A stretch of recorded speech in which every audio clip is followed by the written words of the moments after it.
mirip sedikit ya, di era disruptif. Perguruan tinggi di era society 5.0 dan kehidupan baru pasca pandemi atau new normal. Bu ini jelas tidak menurut. Kita sudah berada di beberapa tahapan kehidupan masyarakat, mulai dari hunting society, kehidupan awal manusia, berburu, ya berladang dan membangun kehidupan kita di awal-awal. Kemudian kita masuk ke agrarian society.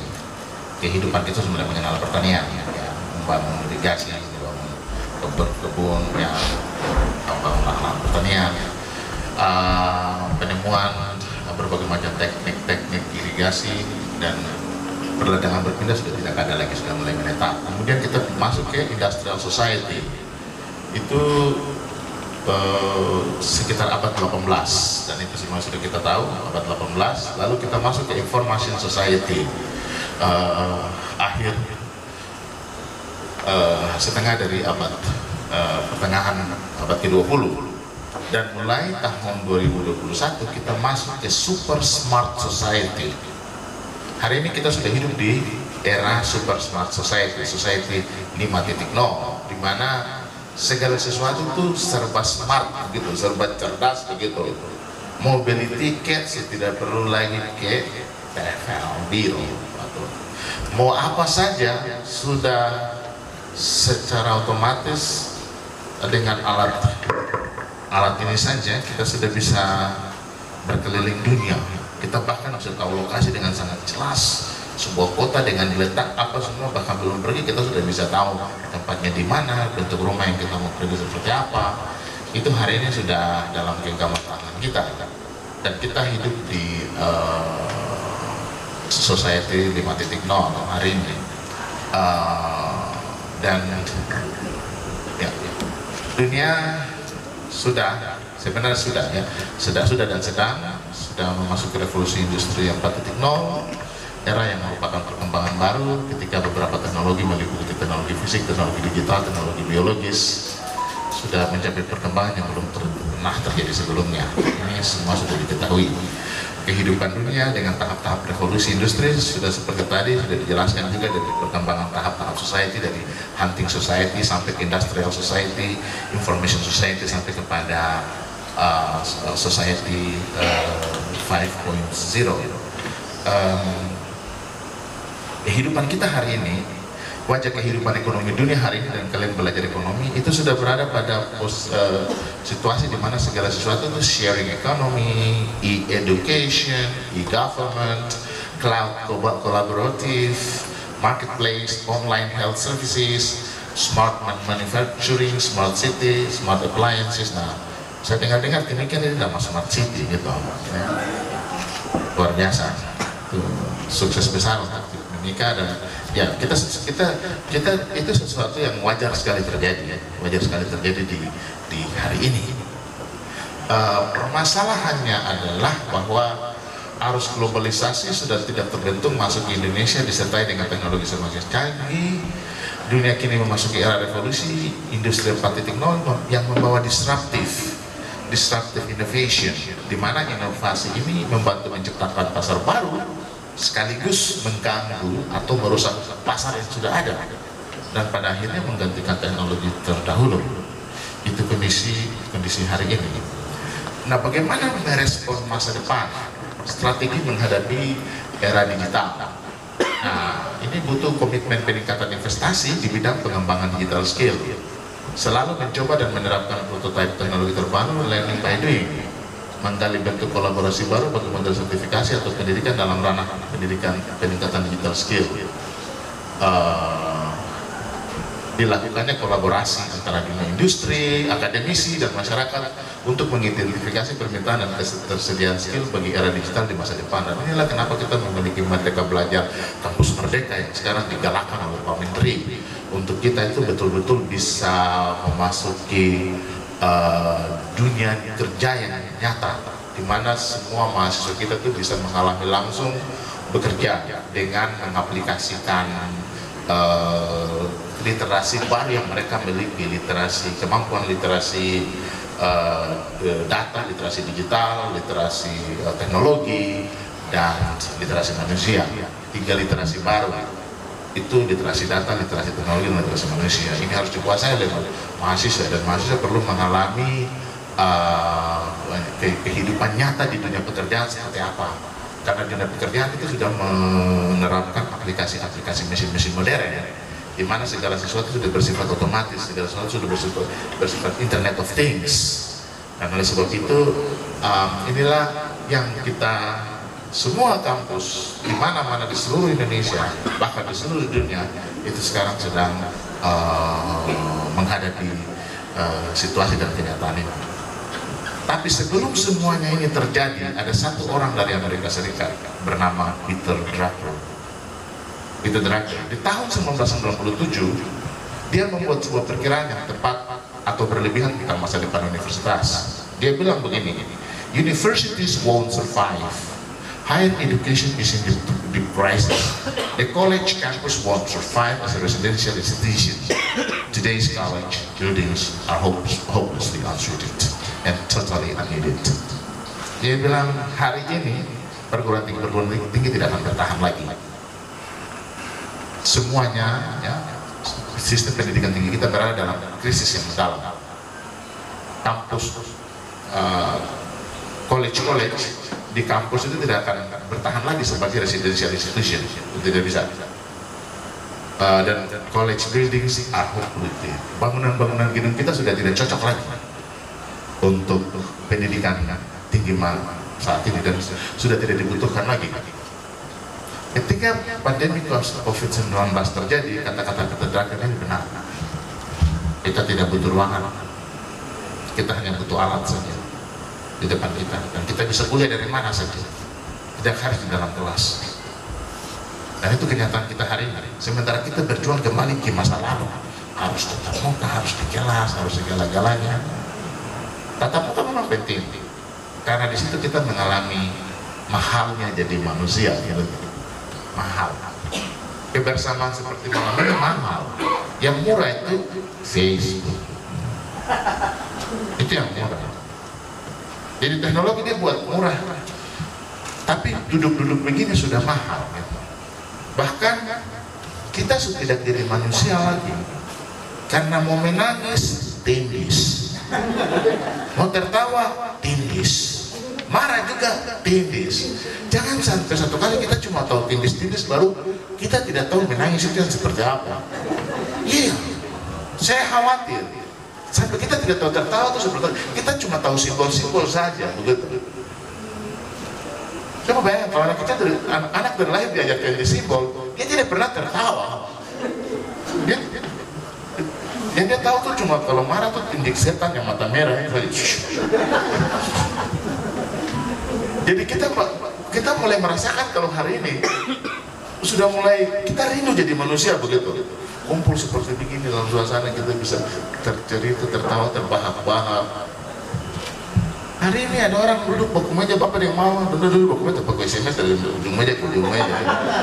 Cara bicara, tidak permisi saya bicara sama itu dulu. Iya, dan macam sebentar keluar misalnya. Tapi itu kenyataan, dan kampus juga mengalami hal itu. Hari ini kampus kita tuh dalam persoalan yang besar. Nah, sampai kita jadi kebingungan. Kampus ini harus dijalankan bagaimana? Merdeka belajar, kampus merdeka ini yang bagaimana, begitu. Dan semua orang jalan dengan versinya sendiri-sendiri. Masing-masing jalan menurut agama dan kepercayaannya sendiri-sendiri. Lain bikin begitu. Tapi inti dari program Mas Menteri adalah kita harus memahami dunia nyata itu seperti apa. Dan dunia nyata itu menjadi bahan bagi kampus untuk menyiapkan pendidikan tingginya, yang membekali mahasiswa, menyiapkan mereka untuk kemudian bekerja sesuai dengan apa yang ada di lapangan gitu. Jangan sampai kampus jalan sendiri, dunia kerja jalan sendiri, mahasiswa kebingungan ketika tamat masuk dia tidak sesuai. Nah, itu konsep dari kampus merdeka itu seperti itu, dan itu yang diharapkan. Tapi kita di Papua dan Papua Barat ini memang dalam tahap-tahap awal, karena ini sesuatu hal yang baru diperkenalkan, sehingga banyak orang juga yang belum mengerti ini binatang apa lagi, hewan jenis ini Tom baru kenal dia nih, belum tahu dia kelakuan seperti apa misalnya. Tapi kita bersyukur bahwa dengan alat ini, dengan teknologi yang canggih, kita bisa dengan cepat belajar. Dia bukan sesuatu yang menakutkan, dia sesuatu yang bisa dengan cepat dipahami. Dan nanti saya kembali ke situ. Kita di mana sekarang? Mungkin saya bisa skip kesesuaian jurusan dengan kerja, literasi baru. Nah ini dia. Jadi hari ini kalau baca tulis berhitung itu sudah tidak cukup. Kita sudah mulai harus dari awal-awal mulai mengerti tentang literasi data, kemampuan untuk membaca, analisis dan menggunakan informasi atau big data di dunia digital, literasi teknologi, memahami cara kerja mesin, aplikasi teknologi, coding, artificial intelligence, engineering principles, dan literasi manusia, humanities, communication, and design. Berbicara tentang literasi teknologi, waktu saya di Oxford, ilmu saya linguistik, dan saya melakukan coding terhadap bahasa Indonesia. Jadi saya punya satu proyek namanya Machine Readable Grammatical Resources for Indonesia. Jadi semua kata-kata dalam bahasa Indonesia, kata kerja, kata benda, kata sifat, kata apa begitu, pronouns apa begitu, saya kode dia, codify dia, bikin dia punya kode-kode yang bisa dibaca oleh komputer.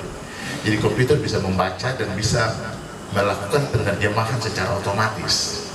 Nah, Google Translate itu berasal dari kerja tim kami di Inggris. Nah, saya yang memfabrikasi data-data bahasa Indonesia. Jadi saya bikin kode-kode itu, tapi hanya saya saja yang mengerti kode-kode itu. Dan orang yang seperti saya di Israel, di Amerika, di Australia yang sebidang dengan saya, begitu dia lihat kode itu langsung dia tahu ini maksudnya apa gitu. Dan itu dia seperti matematika begitu, dia sudah pasti. Jadi komputer kalau sesuatu yang pasti cepat sekali dia langsung harus dirubah gitu. Jadi kita punya proyek yang bekerja sama dengan Microsoft Word, dengan Google, juga melibatkan konsorsium akademi internasional, dan saya waktu itu dari Oxford. Ada dari Inggris, dari Amerika, dari Kanada, dari Australia. Kita konsorsium akademi yang kerja dalam satu proyek besar dengan Microsoft dan Google, dan pada akhirnya hari ini Google Translate dengan mudah sekali gitu. Itu pekerjaan besar. Saya punya ilmu itu. Saya punya ilmu yang saya dapat dari Oxford itu sudah. Dan 2 bahasa sudah saya kerjakan, 3 bahasa sudah saya kerjakan. Bahasa Indonesia, bahasa Biak, dan bahasa Duster. Nanti satu kali Biak itu bisa translate seperti bahasa Indonesia dengan Google Translate bisa. Karena saya sudah melakukannya, saya sudah mengkodify itu bahasa Biak itu, berbagai suku kata sudah saya definisikan, sudah saya buat sedemikian rupa sehingga komputer dengan mudah bisa membaca dan menerjemahkan begitu. Dia hanya butuh sedikit pekerjaan teknis dan sebentar bahasa Biak orang kaget begini terjemahkan bebas begitu. Tapi baru bahasa Biak saja, yang lain belum, karena saya bahasa Biak saja jadi. Tapi saya punya ilmu untuk bikin bahasa lain tidak bisa. Saya punya ilmu untuk itu. Bahasa Mumi dan Kamoro bisa saya bikin, bisa. Saya hanya butuh waktu saja, nanti beberapa orang untuk mengerjakan itu sesuatu yang hari ini teknologi luar biasa. Dulu kita kerja setengah mati dengan pensil, dengan apa. Hari ini dengan komputer segala sesuatu bisa bekerja dengan sangat mudah gitu. Dan itu yang bikin saya lama sekali di Inggris 7 tahun. Oke, itu sekitar pengalaman saja tentang literasi teknologi. Orang mengerti teknologi bisa bikin apa saja. Dan literasi manusia. Literasi manusia itu bagaimana kita membangun kemanusiaan kita. Jangan sampai teknologi ini bikin kita tidak jadi manusia begitu. Kita harus tetap mempertahankan spesies manusia ini. Kalau tidak, jangan sampai film-film tentang satu kali robot dengan manusia hidup sama-sama begini, robot lebih baik dari manusia begitu, atau manusia gitu. Oke, pendidikan tinggi. Nah, bagaimana mempersiapkan dosen di era revolusi yang Industri 4.0 ini? Paradigma perguruan tinggi harus diselaraskan dengan Industri 4.0, era industri ini. Reorientasi kurikulum itu harus berbasis pada literasi baru, big data, teknologi, coding, humanities dikembangkan dan diajarkan, harus diajarkan. Kegiatan ekstrakurikuler untuk pengembangan kepemimpinan dan bekerja dalam tim agar terus dikembangkan. Jadi kegiatan-kegiatan kemahasiswaan yang bersifat membangun teamwork itu bagus.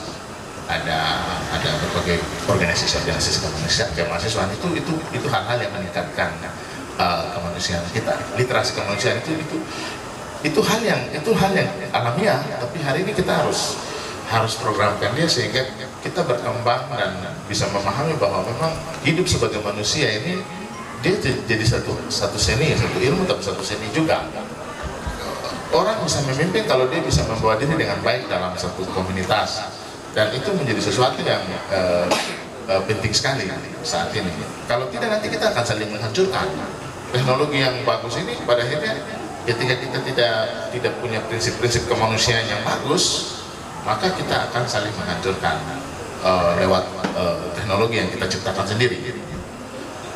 Nah, dosen harus mempunyai kompetensi inti yang sesuai dengan kebutuhan industri hari ini. Penting sekali. Jadi dosen tidak bisa tinggal di kelas hanya lihat buku saja, tapi sudah harus membangun jaringan-jaringan gitu, untuk kemudian masuk ke berbagai sektor untuk membangun konektivitas antara kampus dengan dunia nyata, sehingga dalam mempersiapkan kurikulum, mempersiapkan selabi, dia punya gambaran yang jelas tentang situasi nyata di dunia kerja untuk masyarakat pada umumnya. Skill di masa depan. Ini tantangan skill di industri masa depan. Kita harus punya cognitive abilities, kemampuan untuk memecahkan masalah yang asing, kemudian social skill, process skill, system skill, dan cognitive abilities. Nanti saya kembali ke situ. Saya sudah di mana? Tadi saya mau tunjukkan tuh. Oh, di sini ya. Oke. Jadi sebenarnya ada 10 kualifikasi utama pekerja yang dibutuhkan hari ini. Ya, tapi ini sudah ditulis tahun 2014, yaitu positive work habits. Apapun ilmu Anda, bukan ilmu yang penting. Positive work habits, kebiasaan bekerja positif, kebiasaan Anda, itu yang penting. Yang kedua, leadership, kepemimpinan. Yang ketiga, communication, kemampuan communication. Baru yang keempat, kemampuan teknis. Setelah itu, writing, Anda harus punya kemampuan menulis yang bagus di hari ini. English, bahasa Inggris, harus kuasai bahasa Inggris kalau mau berkembang. Kalau Anda tidak kuasai bahasa Inggris, Anda terbatas. Kalau Anda kuasai bahasa Inggris, Anda tidak terbatas, dan Anda tidak bisa dihentikan. Kalau Anda kuasai bahasa Inggris, Anda bisa kemana saja. Penting sekali. Tapi dia di urutan ke-6. Kemudian ketujuh, problem solving, pemecahan masalah. 8, reading. 9, komputer. Menarik karena komputer ditaruh pada nomor 9. Kalau dulu cari kerja, komputer nomor pertama. Mana sertifikat komputer?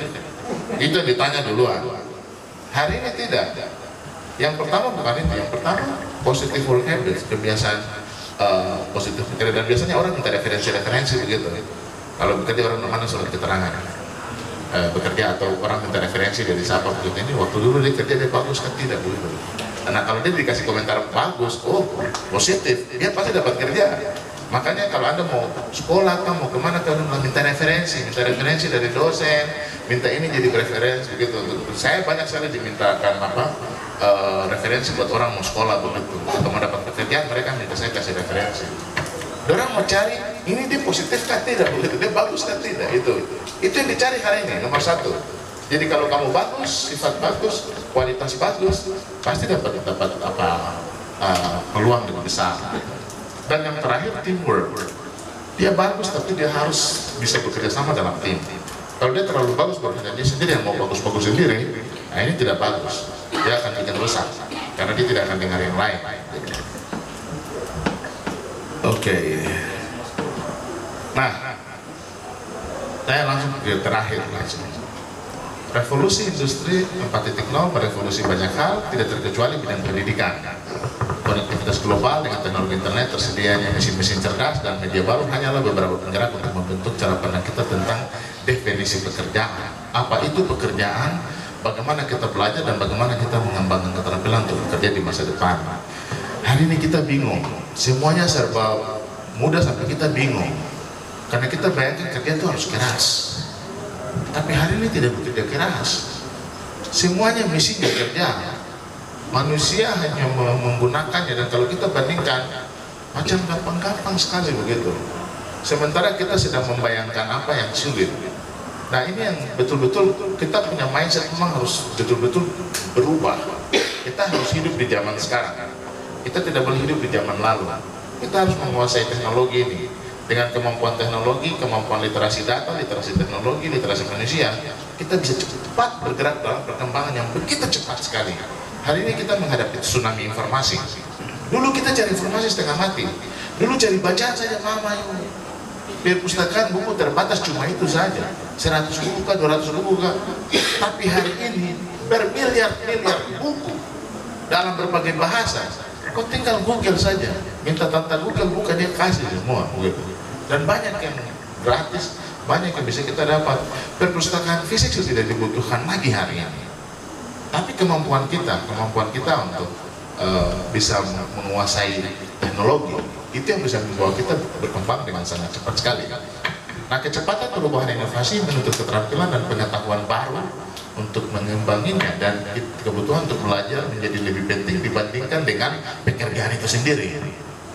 Nah, saya garis bawah ini, kebutuhan untuk selalu belajar menjadi lebih penting dibandingkan dengan pekerjaan itu sendiri. Sebenarnya kalau mau bilang belajar, mungkin bukan belajar, saya lebih senang bilang keinginan cari tahu.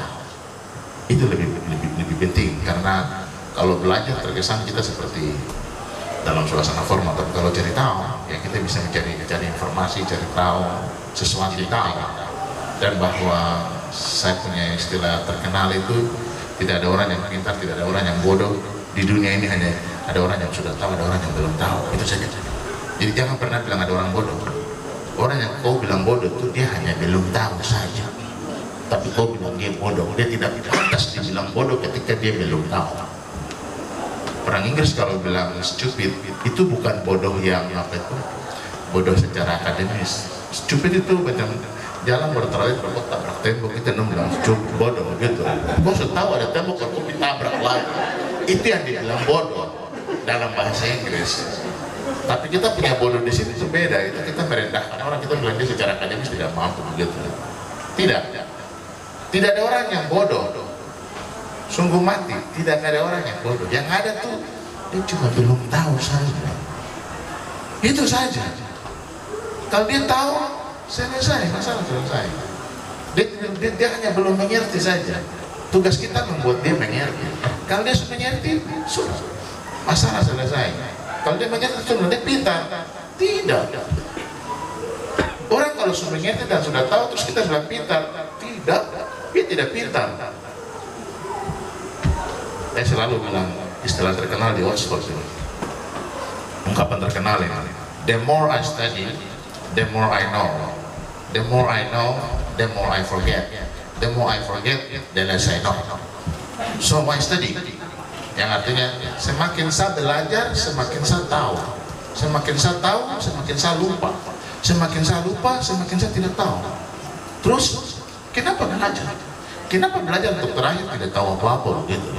Tapi di sini adalah rahasianya, bahwa semakin kita tahu, semakin kita sadar bahwa semakin banyak yang kita belum tahu.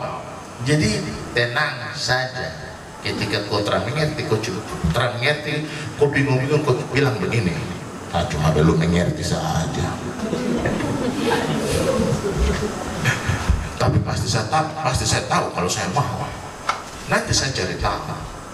Itu saja. Kau cari tahu dan kau tahu dan barang jelas. Jadi kalau mengerti kan hukum diri baru bilang orang lain dia pintar, boleh pintar, saya tidak. Kau salah besar. Kau cuma belum tahu saja. Dan kau pasti tahu kalau kau mau. Cari tahu. Selesai. Yang penting jangan malas tahu. Tahu malas tahu. Saya tidak tahu bahasa Indonesia malas tahu. Tahu apa itu, orang Papua punya bahasa itu malas tahu itu. Tidak ada bahasa Indonesia malas tahu, tidak ada. Hanya di Papua saja bilang malas tahu. Malas tahu itu bahasa Indonesia apa? Cuek kan? Cuek ya. Nah, itu kita di sini bilang malas tahu. Jangan malas tahu. Ya, pasti sukses begitu. Nah, Tidak dapat dipungkiri bahwa perkembangan teknologi telah mengubah industri pendidikan secara radikal. Hal ini tentu menimbulkan kecemasan pada praktisi pendidikan, dosen dan tenaga pendidikan, bahwa pelayanan pendidikan konvensional yang menekankan adanya tatap muka antara dosen dan mahasiswa akan hilang. Namun ingat semua, bahwa pada dasarnya manusia adalah makhluk sosial yang membutuhkan interaksi antar manusia dengan manusia lain. Sisi humanis manusia tentu tidak dapat hilang dengan adanya interaksi antara dosen dan mahasiswa. Jadi kita zoom, tapi jangan terlalu zoom, karena di BEK itu ada ikan zoom, ikan kulit tebal, dia suka gigit begitu. Ya jangan terlalu zoom, nanti muka jadi zoom, bahaya lagi kalau jadi zombie lagi. Kita harus interaksi dosen itu harus ada ruang di mana kita bisa berinteraksi supaya rasa tuh dia nyaman sekali ketika kita bertatapan, ketika kita berada dalam suasana seperti begini. Dia lebih nikmat daripada kita zoom, betul toh? Kalau saya bicara di ruang zoom dengan saya bicara dengan di sini kan beda rasa, toh? Dia merasa manusia itu terasa sekali. Kalau di zoom ya kita cuma lihat sama seperti kita nonton film gitu. Oke, saya pikir sudah habis. Oke, ya saya sampai di situ saja.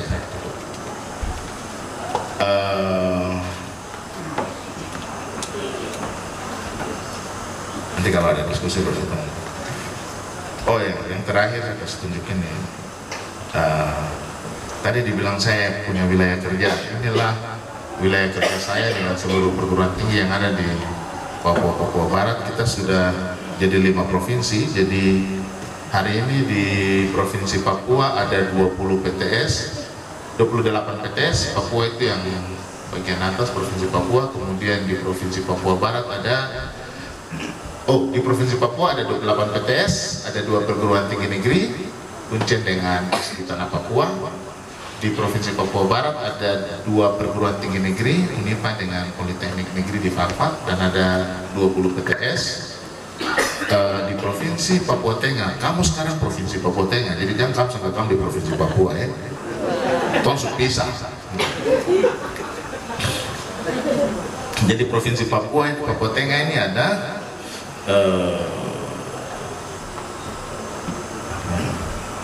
Papua Tengah. Papua Tengah ada 9 PTS. 9 PTS itu ada Uswim di Nabire, Stikes Persada di Nabire, Stimik Pesat di Nabire, dan Universitas ada 6 PTS di Kabupaten Mimika, Universitas Timika, Setia Jambatan Bulan Timika, Stikip Herman Timika, Stikip Terang Bangsa Mimika, dan STIH Mimika sama Politeknik Muhammadiyah Mimika. Jadi ada 9 PTS di Papua Tengah, dan di Papua Pegunungan ada 8 PTS. Di Papua Pegunungan, di Papua Selatan ada 6 PTS dan 1 PTN. Jadi sudah ada 5 provinsi, dan semua provinsi sudah punya perguruan tinggi. Baik 3 provinsi saja yang ada perguruan tinggi negeri. Tapi tidak perlu khawatir karena perguruan tinggi swasta juga telah mendapatkan perhatian dari pemerintah pusat, sehingga perguruan tinggi swasta juga telah dibiayai oleh pemerintah. Nanti besok baru saya kasih sambutan, baru nanti saya kasih data-data tentang dukungan pemerintah terhadap perguruan tinggi swasta. Tapi kan begitu dulu ya. Ya, kita beri aplaus kepada Bapak Mokun. Sangat luar biasa ya materi pada malam hari ini.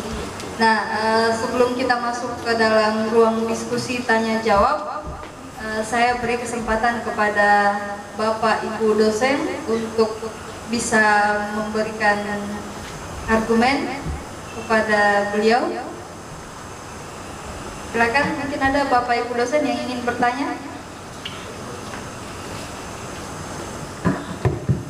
Jadi mungkin saya kasih pengantar sedikit ya.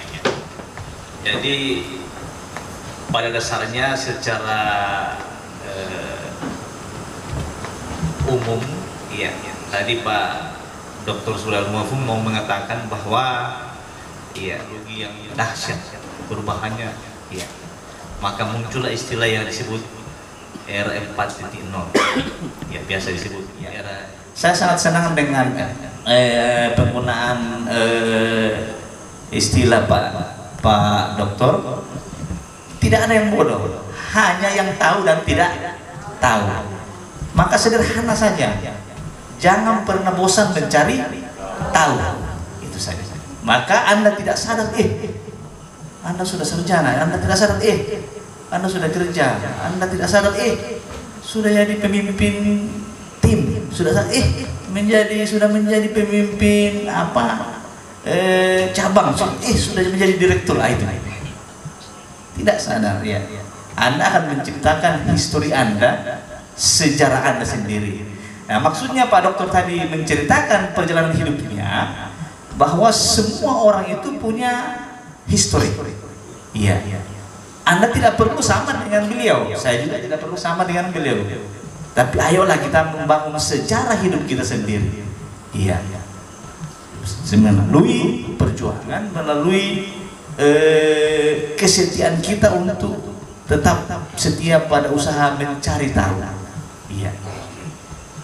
Karena memang hidup ini adalah mencari. Iya, akan sampai kepadanya. Itu. Iya. Nah, silakan melalui penggambaran saya ini, iya. Anda boleh bertanya ke beliau apa saja terkait pengalamannya, terkait apa sebenarnya yang kita paling bisa lakukan untuk menghadapi situasi seperti ini. Silakan saya kembalikan. Ya, saya kembalikan ke audiens jika ada yang ditanyakan. Bapak Ibu dosen. Mungkin kita batasi sampai dua atau tiga pertanyaan karena waktu juga ya.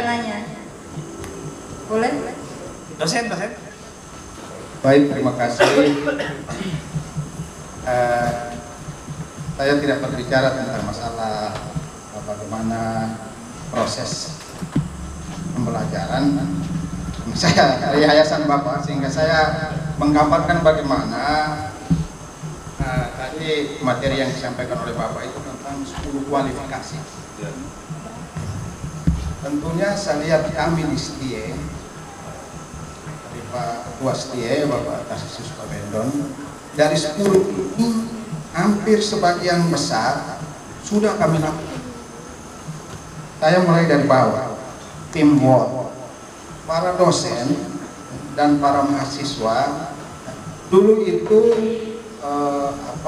STIE awal-awal dibuka itu kita mengenal ada 2 organisasi saja di kampus. Ya, itu yang dimaksud organisasi mahasiswa. Jadi ada BEM dengan BPM. Tapi dengan perkembangan, saya rasa mungkin Pak Ketua punya referensi terkait dengan 10 ini, sehingga beliau menghilangkan pola ini. Lalu beliau menyarankan kepada Bukit 3 untuk membentuk komunitas-komunitas. Sehingga poin yang 10 terkait dengan import ini akan mudah terbentuk lewat komunitas-komunitas ini. Ini poin ke-10. Yang poin ke-9 adalah komputer. Kita mempunyai LTC, ini komputer dengan bahasa Inggris di poin 6 dengan poin 9. Juga awal-awalnya kami memang berpikir tapi belum bisa melaksanakan. Ketua dengan teman-teman di STIE mempunyai terobosan baru, jadi kami punya kampus khusus yang belajar tentang komputer dan bahasa Inggris. Jadi ada yang namanya learning center. Ada di kampus 2 di jalan. Jadi kampusnya tidak di sini, Bapak. Jadi saya cuma melaporkan saja begitu, Bapak. Yang berikut terkait dengan leadership, tentunya pasti semua dosen dalam ruangan memberikan pembelajaran, tentunya pasti akan memberikan motivasi, kemampuan untuk mahasiswa bisa menjadi seorang pemimpin. Tentunya dengan cara sendiri-sendiri pada dosen, itu saya yakin itu, karena saya juga sebelum ini saya juga mengajar lama, sehingga kami akan mengarahkan mahasiswa ke situ. Itu juga yang positive word poin 1 ini, positive word habit, kebiasaan-kebiasaan yang baik ini, Pak, kami di Setia memang dari awal kami membangun kampus ini bersama Pak Ketua dan semua dosen. Tentunya kami tetap mengembangkan kebiasaan-kebiasaan yang baik. Tadi kami sempat diskusi sebelum Bapak datang bahwa negara-negara yang maju seperti Jepang itu ya, ada habit-habit positif yang walaupun dia negara-negara modern, negara-negara yang masuk pada negara-negara yang maju, tetapi mereka tidak menghilangkan kebiasaan-kebiasaan baik. Dalam hal ini kesantunan itu tadi sempat kami diskusi sebelum Bapak datang. Sehingga saya rasa ini hal yang baik dilakukan oleh SDA. Tentunya kami dari yayasan sangat mendukung dan memberikan motivasi kepada Pak Ketua dan jajaran. Tentunya mahasiswa yang sudah berkecimpung seperti ini harus tetap dihidupkan sehingga kampus tidak tercabut dari akar yang. Jadi kita menjadi manusia, jangan sampai kita menjadi yang bukan manusia yang seperti Bapak jelaskan tadi. Ya, karena teknologi kita lupa bahwa kita ini manusia. Saya rasa demikian, Pak. Waktu saya kembalikan. Lanjut, Pak. Terima kasih atas kesempatan yang diberikan. Materi yang Bapak bawakan sangat baik. Terkait dengan tantangan perguruan tinggi di era 4.0, lalu kita lihat saat ini bangsa kita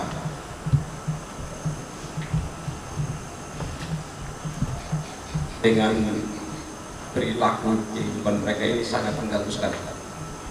Di lain sisi tuntutan perguruan tinggi bagaimana mahasiswa tuntutan era ini sebaik-baik, tetapi di lain sisi juga perilaku para pemimpin ini kan berpengaruh, sangat berpengaruh sekali. Nah, bagaimana kami sebagai dosen mahasiswa bisa bertahan dalam kondisi yang serba tidak jelas ini? Demikian, terima kasih. Saya rasa dua penanya dari dosen sudah mewakili pada Bapak. Ya, baik, terima kasih.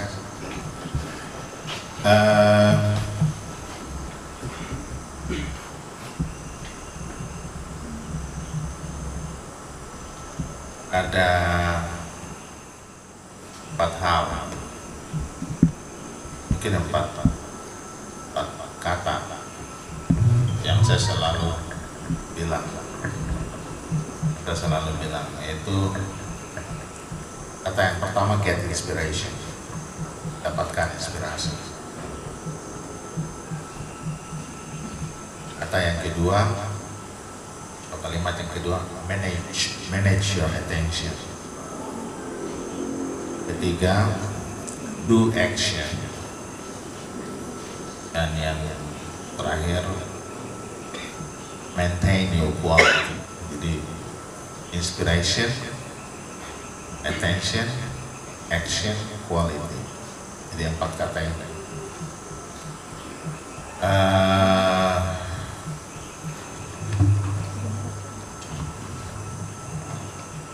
Tadi saya berbicara tentang uang waktu, bahwa saya ini hari ini, tahun ini saya berusia 51 tahun, dan saya bersyukur sekali saya telah menggunakan waktu 51 tahun itu untuk membelanjakan semua yang saya ingin dapatkan dalam hidup saya. Saya ada punya tas koper 5, dan 5 tas koper itu berisi catatan-catatan yang saya tulis dari waktu saya mahasiswa, yang saya tulis tentang saya hidup, tentang saya mau jadi apa, yang saya rencana dari waktu saya masih muda. Dan saya sedang menjalani mimpi itu. Jadi mimpi itu bukan sesuatu yang menghayal, tapi dia nyata dalam saya punya kehidupan. Ya, pada saya sedang menghidupi, menjalani saya punya mimpi gitu, melakukan apa yang sekarang sedang saya lakukan. Bicara dengan Anda pada saat ini, saya senang sekali karena memang saya bermimpi untuk melakukannya begitu. Untuk seperti saya sekarang bertemu dengan Anda dan menyampaikan apa yang saya rasakan, dan Anda bisa lihat sendiri apa yang saya tampilkan tadi, mulai dari waktu saya mahasiswa, seorang anak kampung tapi bisa sama dengan Anies Baswedan, malah saya lewat Anies Baswedan lagi. Saya nonton film Harry Potter, dia main film di satu kampus. Dia tak pernah kuliah di Oxford, tapi saya kuliah di situ, begitu.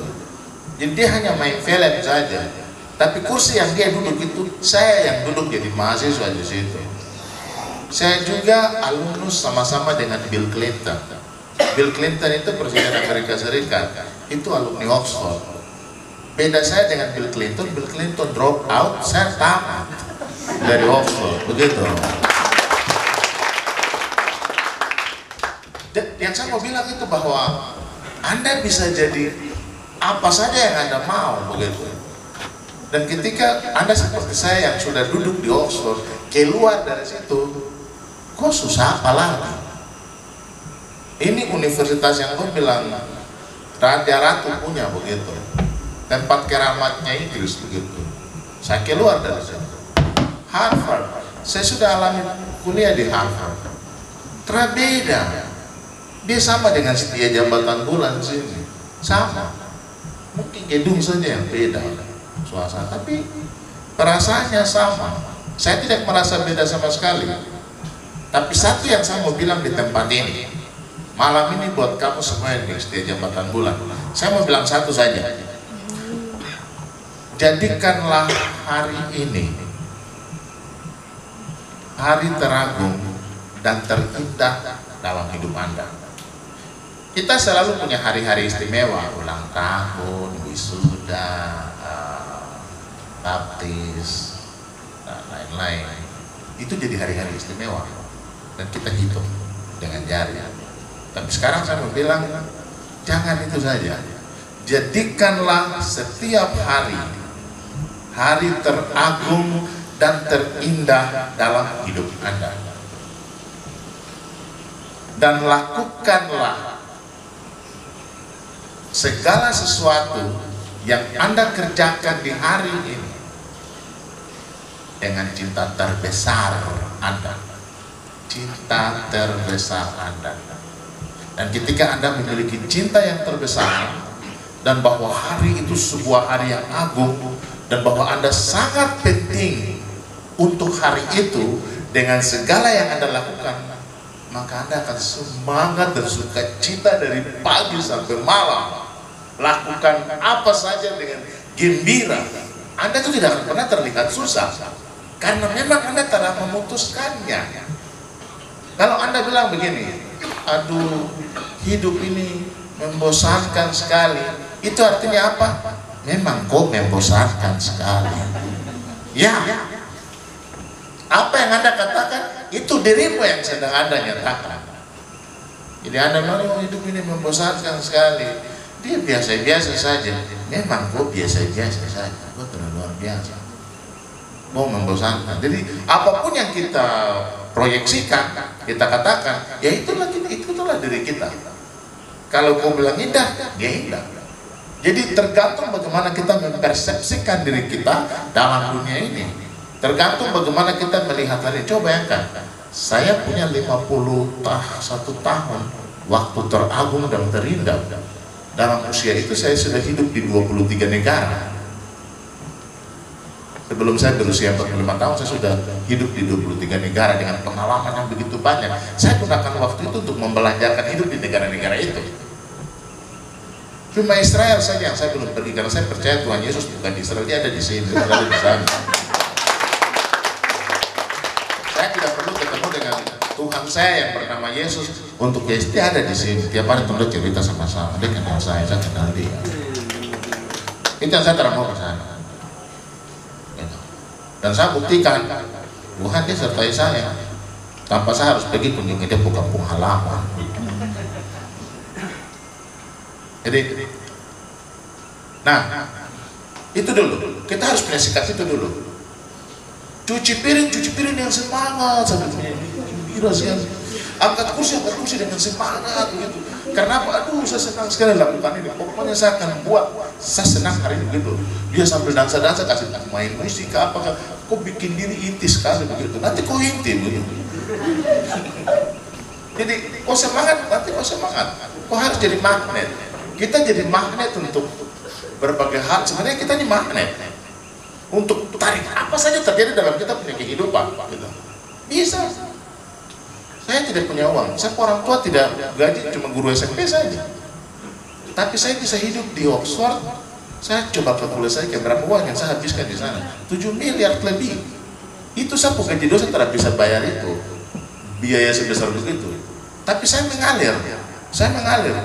Waktu satu kali ada satu teman Miltos, orang Yunani. Dia tanya saya begini. Dia bilang begini. Waktu saya mau selesai doktor, dia tanya, kok yakin kok bisa selesai doktor? Bisa. Terus setelah itu, kok mau bikin apa? Saya bilang, saya mau postdoc. Postdoc? Bisa tuh. Kenapa kok begitu yakin? Terus saya bilang, karena saya agama Kristen, saya bilang, karena saya percaya Yesus. Orang tua itu kok percaya dia? Padahal Tuhan Yesus lahir di kampung, balik marah saya, bicara saya lagi dulu.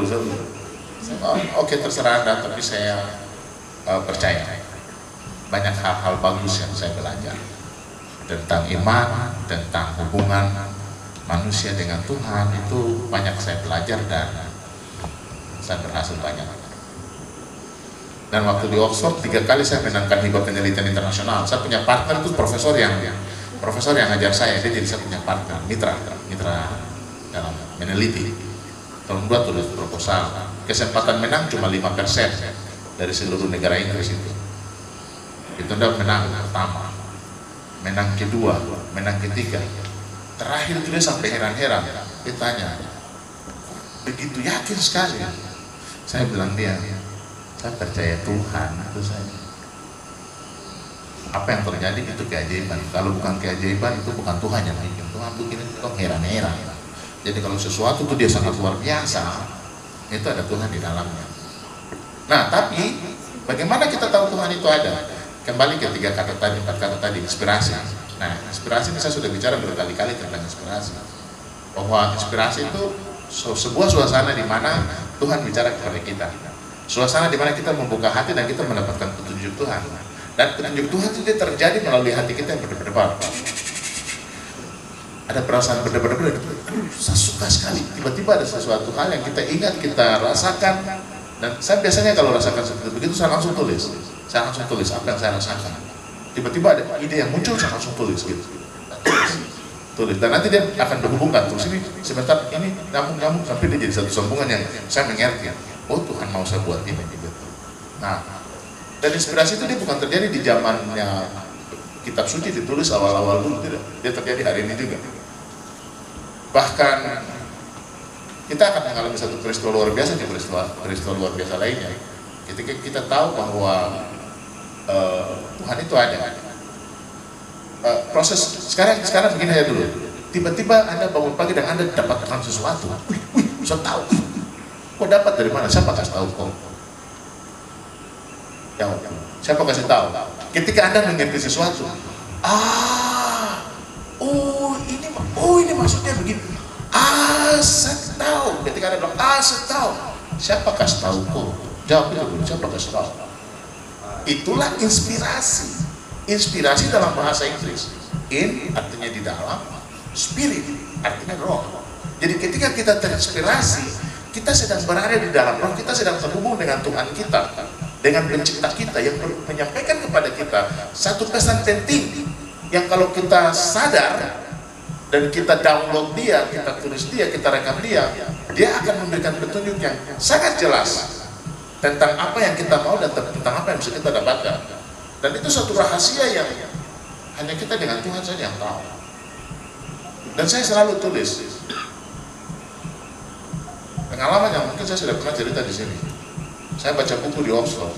tiap hari ya 60 buku, karena satu mata kuliah 20 buku. Jadi kalau 3 mata kuliah 60 buku harus baca dalam 1 hari. Besok lagi 60 buku, besok lagi 60 buku begitu referensinya. Tapi ada teknik membaca cepat dalam bahasa Inggris yang namanya scanning and skimming. Jadi kalau kita tahu scan and skim itu cepat sekali, satu buku bisa 5 menit habis baca. Bisa kita baca dengan cepat. 5 habis 10 menit tergantung berapa halaman. Kalau 300-400 ya agak lama sedikit, tapi ada di teknik. Saya baca dan saya tidak mengerti satu pun tentang apa yang saya baca. Saya bingung. Bahkan orang pikir begini, ada yang saya tanya, Bapak pencerita itu bagus-bagus sekali. Bapak tuh pernah gagal kan? Tidak begitu. Pernahkah dalam Bapak hidup itu Bapak tuh macam bingung kan? Gitu. Pernah. Contoh, saya waktu SD, sekolah dasar yang tadi saya kasih tunjuk itu, saya ranking 26 dari siswa 26. Bukan ranking 1, ranking ke-26. Terus waktu di Inggris saya juga pernah jatuh mata kuliah. Waktu kuliah S1 saya juga pernah nilai jelek, gagal mata kuliah. Pernah saya nilai dapat nilai C, ada nilai C. Bahkan D tidak dapat C. Lalu waktu di Inggris saya pernah jatuh 2 mata kuliah.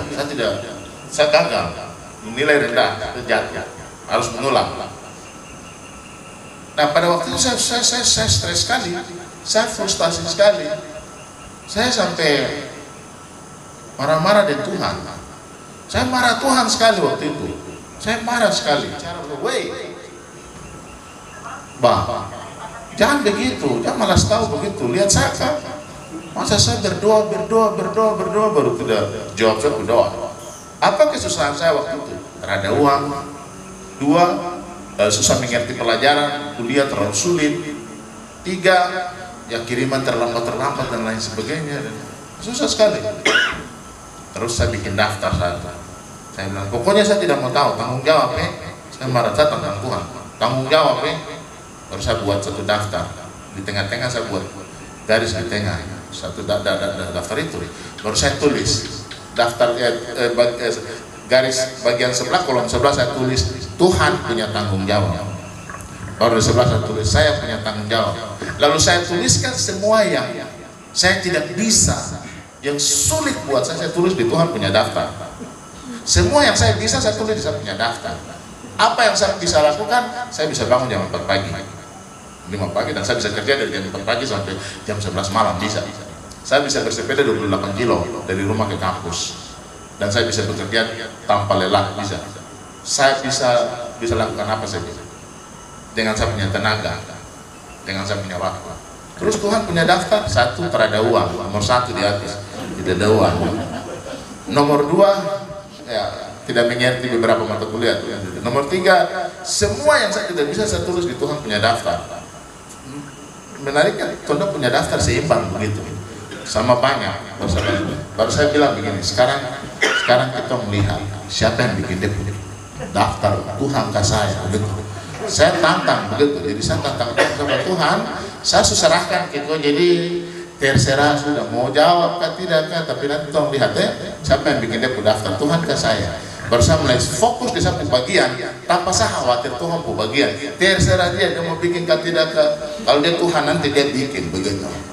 Kalau tidak ya sudah tuh, siapa suruh jadi Tuhan? Jadi Tuhan tuh gak tulis saya begitu, bukan malas tahu. Jadi saya bikin, baru saya tulis.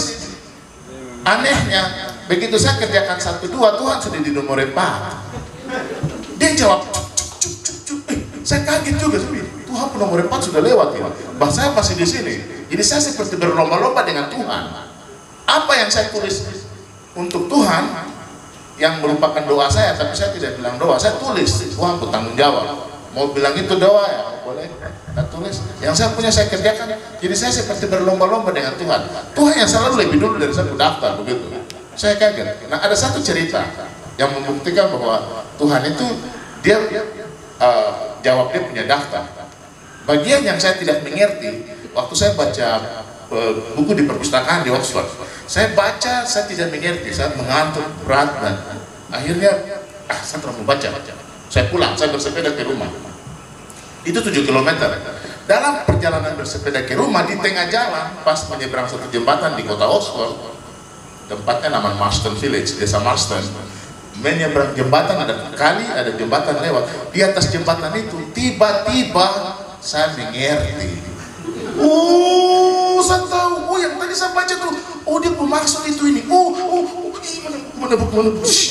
Tarik buku, pegang buku dan duduk di pinggir jembatan baru. Saya tulis yang lagi mengerti itu. Saya tulis yang saya lagi, yang saya tahu. Saya tulis apa yang lagi mengalir itu. Yang saya mengerti tentang apa saya tulis. Ini maksudnya ini. Yang tadi saya baca tuh dia punya tujuan ini. Dia punya maksud itu. Dia pengen saya tulis. Tulis. Itu 30 menit saya tulis. Dan buku yang saya tulis itu penuh dengan tulisan-tulisan. Siapa yang kasih tahu? Setelah saya sadar, setelah tulisan saya bilang begini, siapa yang tadi kasih tahu? Bagaimana saya bisa tahu?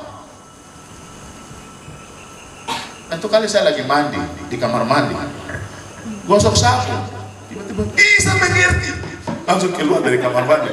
Di kamar itu sabun lagi full di baru, tiba-tiba mengerti, saya mengerti dulu pas tadi kan keluar dan pegang bolpen, tulis dulu, bahasa sabun masih full, tulis yang lagi saya mengerti, saya download informasi itu, dia lagi mengalir, saya download, tulis. Anda tahu tidak? Tesis yang saya tulis dari proses itu, high distinction, itu tinggi sekali untuk ukuran di Inggris. Di sana cuma istilah distinction, high distinction. Di sini kita bilang cum laude. Saya punya tesis itu dengan dapat nilai itu. Saya terbaik dari seluruh mahasiswa pada waktu itu di satunya kelas. Satu kulit hitam di antara Amerika Inggris, tidak ada orang Asia di sini. Saya sendiri saja beda warna di sini. Dan saya punya nilai paling bagus dari mereka semua. Lulus doktor tanpa tes. Kalau Anda pergi di Oxford, pergi di perpustakaannya, namanya Bodleian Library. Anda masuk, dia simpan koleksi-koleksi khusus orang-orang terkenal Oxford, top dunia. Anda coba tulis Surya Moho Punamo, tulis, coba kasih masuk di komputer. Nanti saya punya karya muncul di situ. Buku saya di koleksi. Dan itu ditulis dari hasil inspirasi seperti begini. Nanti baru ada satu orang bernama Dr. Wayne Dyer yang seorang ahli self development. Dia yang kasih penjelasan tentang apa arti dari spirit itu. Baru saya mulai mengerti. Ternyata saya sedang berada di dalam Tuhan. Tuhan sedang bicara ke saya ketika saya lagi mandi, baru saya mengerti itu. Ketika saya lagi bersepeda, baru saya mengerti itu. Kamu juga mengerti itu, kamu juga dapat itu, cuma kau tidak tahu bahwa itu Tuhan sedang bicara dan kau tidak download. Pas dia, kau tidak download, sebentar kau cari mata merah, setelah dapat lagi. Dia pergi, dia hilang dalam hitungan detik menit, bilang, tadi apa? Setelah dapat lagi, goodbye my friend, adios amigo, adios my love. Jadi itu inspirasi. Yang kedua, attention. Kita harus fokus kita punya attention, mengelola kita punya attention. Perhatian ini harus kita kelola. Karena kalau kita tidak kelola kita punya perhatian, itu bahaya sekali. Kita akan dijajah oleh pikiran-pikiran lain yang kemudian membawa kita dari apa yang. Jadi kita harus jadi raja atas diri kita, penguasa atas pikiran kita. Kalau kita tidak bisa menguasai pikiran kita, menguasai attention kita, maka nanti kita akan terseret dan kita tidak fokus. Yang ketiga, action. Harus lakukan tindakan. Jadi inspirasi sudah dapat, fokus, lakukan tindakan. Ketika saya dapat inspirasi, saya tahu ini Tuhan lagi bicara dengan saya. Dia lagi terjadi proses itu, mengerti. Kalau saya bilang inspirasi, saya bilang mengerti. Saya lagi mengerti. Ketika mengerti itu ada, saya langsung tulis. Para komposer lagu-lagu terkenal, mereka dapat inspirasi. Penemu berbagai itu dapat inspirasi. Albert Einstein dapat inspirasi. Thomas Alva Edison dapat inspirasi. Bahkan sampai penyanyi Mambesak yang terkenal tulis lagu bagus-bagus di dalam Papua, mereka dapat inspirasi dari Tuhan. Tuhan bicara langsung tentang mereka dan mereka tulis apa yang mereka dengarkan, rasakan, pikirkan, dia tulis. Dan itu luar biasa rasanya. Kita dengar lagu Andi Mama baru sampai luar biasa sekali. Pokoknya hal yang luar biasa, Tuhan ada di dalam segala sesuatu yang luar biasa. Kalau dia terlalu luar biasa, ya ada Tuhan di situ. Tapi itu yang terjadi dari itu. Nah, yang terakhir adalah kualitas. Bilang pada diri Anda, quality is my identity. Kualitas adalah identitas saya. Apapun yang Anda lakukan, belum ke surga, sudah tahu rasa di surga seperti apa. Anda bisa ciptakan surga di dunia ini, bisa. Tapi dikembali pada Anda. Keputusan ada pada Anda dan saya rasa kita semua sama. tidak ada sesuatu yang lebih dari saya. Saya lebih dari Anda karena saya cuma lebih tahu banyak saja. Anda juga bisa tahu banyak kalau cari tahu banyak seperti saya. Saya selalu cari tahu dan saya tahu banyak. Bukan pintar, saya tidak pintar. Saya sama dengan Anda. Anda juga punya, oh, ini komputer super power, ini komputer luar biasa. Kerja otak ini sama dengan kerja komputer. Kita download informasi, kita simpan informasi, kita panggil informasi, kita upload informasi, itu proses seperti itu. Dan dia bisa menyimpan bertera-tera, berjuta-juta informasi dalam kita punya. Kalau Anda belajar psikologi, Anda akan mengetahui itu betapa hebatnya kita punya otak ini. Hanya orang yang seno-seno saja, orang yang satu bahasa Latinnya stegi. Tahu stegi? Stegi itu apa? Di timnya tahu? Setengah? Hanya orang yang setengah gila saja yang susah berkembang karena saraf-sarafnya sudah hancur. Tapi yang bagus-bagus, manis-manis, cantik-cantik macam kamu, aduh, kamu luar biasa. Hari ini kita semua super genius. Hari ini, di abad ini, kita semua super genius. Kita hanya tahu bagaimana mengoperasikan. Kita punya diri ini, kita punya otak yang Tuhan sudah berikan kepada kita, dan kita hanya buka hati untuk terima inspirasi dari Tuhan. Nanti Tuhan yang kasih tahu. Itu saja. Kalau kita tidak pernah punya koneksi dengan Tuhan, kita akan jalan dari satu kebingungan ke kebingungan yang lain, dari satu ketidakpastian ke ketidakpastian yang lain. Dan kita bicara barang, orang lain bicara optimis, kita pesimis begitu. Orang lain bilang bisa, kita tidak bisa begitu. Ya, jadilah kehendakmu di bumi dan di sorga. Kalau bilang bisa, bisa. Kalau bilang tidak bisa, tidak bisa. Sorga juga kancing ketika Anda bilang tidak bisa. Iya, sangat menarik ya. Mungkin itu saja dulu pertanyaan ya, ajang diskusi kita pada malam hari ini. Dan ada satu ya yang juga menarik buat saya ketika di kelas, ketika kita bertanya ke mahasiswa, apakah kalian sudah mengerti? Ada yang diam, entah itu dia tahu, tidak tahu, atau malas tahu, Pak. Jadi ada 3 kemungkinan. Jadi seperti yang Bapak katakan, tidak ada manusia yang bodoh. Yang ada tahu, tidak tahu, dan malas tahu. Itu ya. Ada satu hal yang saya mau pesan juga buat dosen-dosen dan juga buat siapa saja, bahwa saya biasa bilang sama mahasiswa begini, siapa yang berani buat kesalahan banyak di satu kelas, dia pasti lulus. Itu saya bikin pernyataan itu. Siapa yang hadir 100% dalam kuliah saya, dia sudah dapat nilai 60. Jadi dia punya. Itu dia sudah dapat. Duduk saja kalau bicara, duduk saja. Kau langsung dapat C. Dan saya buktikan kepada mahasiswa saya maupun siswa yang saya ajar bahwa mereka yang buat banyak kesalahan itu pasti lulus. Kenapa? Ketika mereka buat kesalahan, saya tahu mereka tidak tahu apa. Saya tahu apa yang mereka tidak tahu dari kesalahan-kesalahan yang dibuat. Jadi sebagai dosen, ketika mahasiswa buat kesalahan, jangan hukum mereka. Itu informasi yang bagus buat kita menyusun perencanaan mengajar kita terkait apa yang dia belum mengerti. Jangan tambah, fokus di apa yang dia tidak mengerti. Buat dia mengerti. Jangan berjuang kasih habis materi, tapi mahasiswa keluar dengan tidak dapat apa-apa. Bikin dia mengerti saja.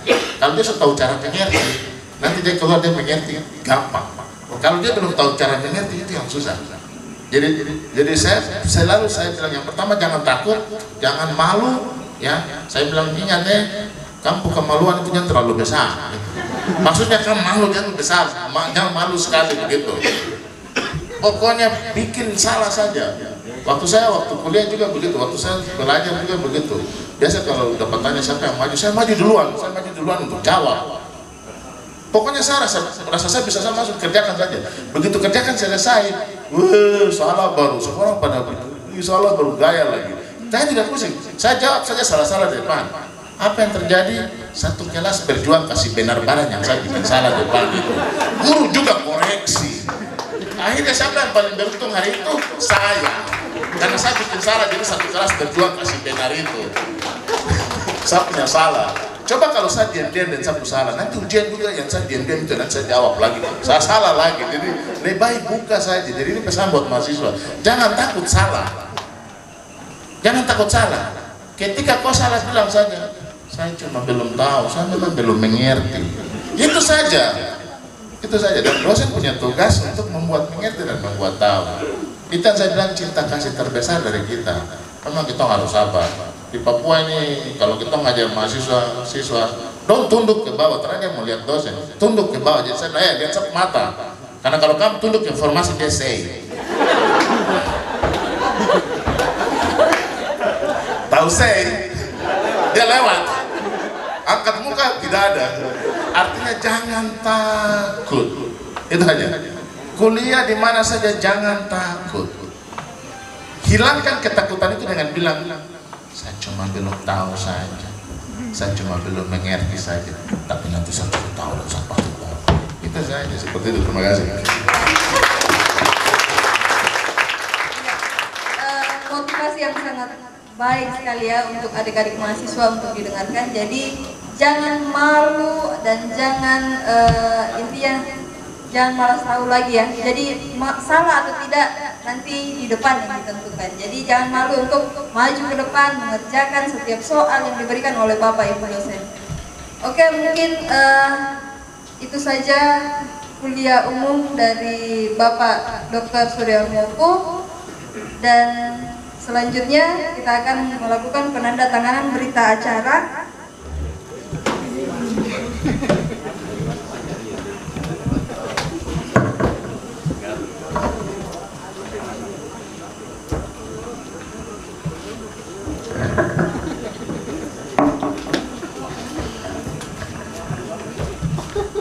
Ya, dengan berakhirnya penandatanganan berita acara kuliah umum oleh Kepala Dikti Wilayah 14 Papua dan Papua Barat pada hari ini Rabu tanggal 21 bulan September 2022 telah selesai.